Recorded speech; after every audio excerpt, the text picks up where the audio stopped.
विपश्यना ही माझी कविता. वरवर दिसणाऱ्या जखमेचा इलाज केला जातो. वरवर दिसणाऱ्या जखमेचा इलाज केला जातो, पण मनात रुजलेल्या अदृश्य जखमांचं काय? पण मनात रुजलेल्या अदृश्य जखमांचं काय?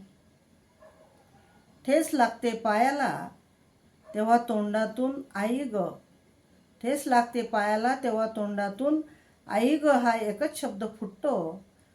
अदृश्य हृदयातील जखमांवर जिव्हाळ्याचा मलम लावून, अदृश्य हृदयातील जखमांवर जिव्हाळ्याचा मलम लावून इलाज होत नाही.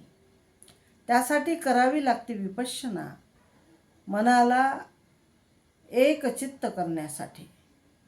विपश्यनेने मन एकाग्र झाले की त्यातून उद्भवते संवेदना, एक अनुभूती समतेची.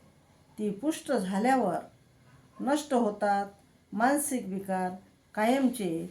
नष्ट होतात मानसिक विकार कायमचे.